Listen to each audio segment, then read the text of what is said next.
Bentrovati, volevo condividere con voi questa mia creazione. Devo fare un biglietto d'auguri particolare. Ho creato biglietto e scatola invece che la solita busta e la scatola oltretutto è tutta riciclata. Spero possa esservi di ispirazione per i vostri prossimi biglietti fai da te. Vediamo ora meglio di che cosa si tratta. Partiamo quindi dal biglietto. Ho usato cartoncino ruvido 200 grammi, formato 33x24, un po' grandino per acquisire un po' di importanza. Ho creato davanti e dietro delle fantasie con nastri originali per la quilling art. Dietro sono dei riccioli a contorno di un collage di foto che ho coperto per privacy.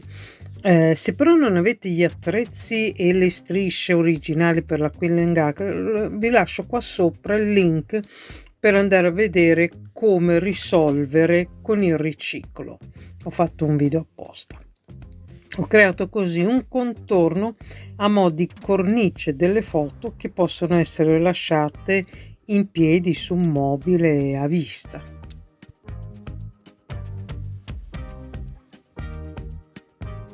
La parte davanti invece è una fantasia floreale.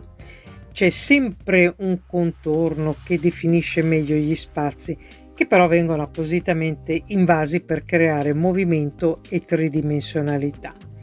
A tal fine le figure vengono anche attaccate l'una sull'altra talvolta e anche un po' stortate.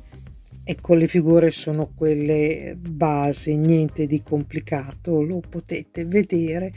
E adesso andiamo a vedere l'interno, che reputo essere interessante.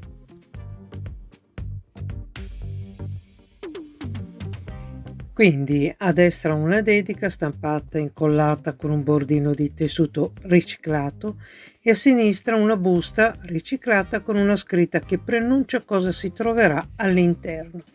Ossia è quella cosa inaspettata che troviamo tutta una serie di notizie ed eventi accaduti lo stesso giorno ed anno di nascita del festeggiato o della festeggiata, con una copia di un quotidiano nazionale del tempo, che ora non posso farvi vedere per questioni di copyright, ma che vi assicuro è una cosa bellissima da rileggere, con tutte le pubblicità dei tempi e gli articoli di un po' di tempo fa. Ecco, trovate tutto su internet, stampabile per uso personale come lo è un biglietto tra amici, ecco perché non posso farvelo vedere. E inoltre ho stampato un elenco di persone famose nate in quel giorno e in quel mese, ma in anni diversi, dal 1500 fino al 1900, ma sono una quindicina e non di più.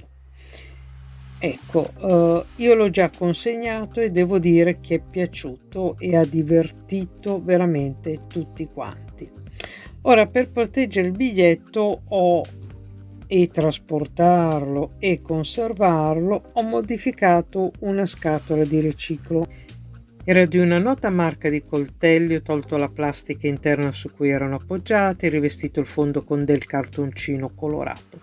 Sopra ho attaccato una di quelle piastrelle in rilievo di plastica da attaccare sui muri che non ci restavano attaccate. Sotto ho messo delle strisce di tessuto adesivo di riciclo con la scusa di proteggere la scatola quando si appoggia, ma in realtà era per coprire delle stampe. Idem la stessa cosa sul bordo, su uno dei bordi. Sopra la piastrellina l'ho scontornata con le forbici togliendo il bordo piatto. Qua si vede meglio, sembrava un po' più realistica la piastrellina di pietra ritagliata così.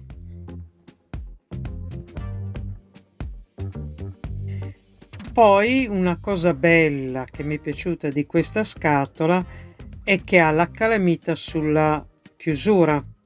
Questo modo di aprire e chiudere col tac mi piace molto. E il pezzettino di piastrella interno è stato messo per coprire la stampa e anche la scatola è finita.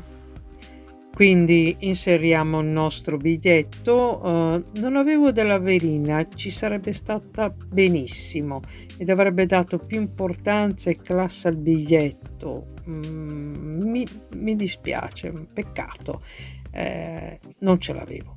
Comunque ho inserito così il biglietto.